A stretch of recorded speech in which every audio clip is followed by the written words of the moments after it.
मिथुन राशि वाले बंधु हृदय से अभिनंदन, आभार, बहुत बहुत स्वागत है मिथुन राशि भिंड यूट्यूब चैनल में। तो मिथुन राशि वालों जरा ध्यान से सुनिए।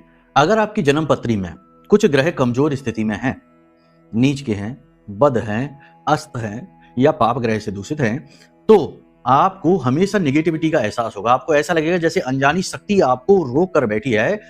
जड़त्व का एहसास होगा। सब कुछ होने के बावजूद भी, आत्मबल होने के बाद भी, बल बुद्धि विवेक होने के बाद भी आप आगे नहीं बढ़ पाएंगे और आपसे कम काबिल लोग, आपसे कम एक्टिव लोग आपसे आगे निकलते चले जाएंगे और आप जहां के तहां खड़े रह जाएंगे।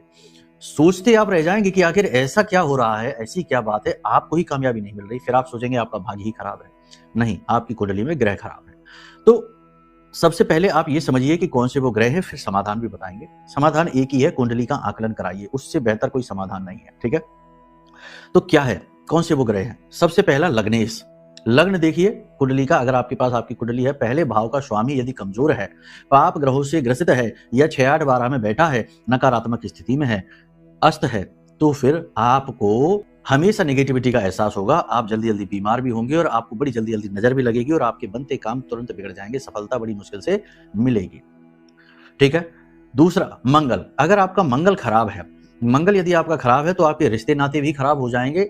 चाहकर भी आप लोगों का अच्छे बन नहीं पाएंगे। आप कोशिश बहुत करेंगे लेकिन आप अच्छे बन नहीं पाएंगे।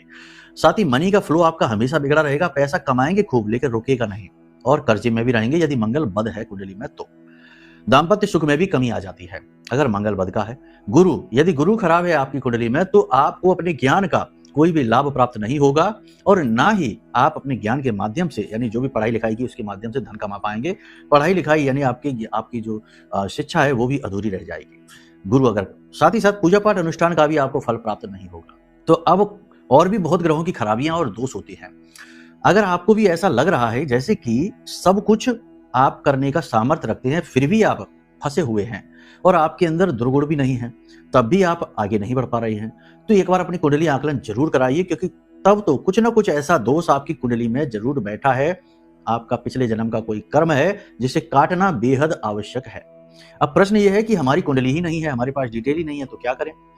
तो आप वीडियो में जो नंबर है इन पर फोन कर लीजिए। कुंडली तब भी आपकी बन जाएगी। रिश्तों के आधार पर कुंडली बन जाती है, प्रश्न कुंडली बन जाती है, फेस रीडिंग के आधार पर कुंडली बन जाती है। चाहे कई कई तरीके होते हैं, उनके आधार पर आपकी जानकारी निकाली जा सकती है और आपकी जो समस्याएं हैं उनका सटीक आकलन करके और सटीक समाधान दिया जा सकता है। लेकिन इसके लिए आपको फोन तो करना ही पड़ेगा। तो वीडियो में जो नंबर है फोन करिए, धाम के नंबर है, आपका श्रेष्ठतम मार्गदर्शन किया जाएगा। बाकी इधर उधर के उल्टे सीधे उपाय करते रहने से ना उद्धार हुआ है और ना ही होगा, क्योंकि जड़ में ही कीड़ा लगा है, तो ऊपर वृक्ष में कितना ही पानी देते रहो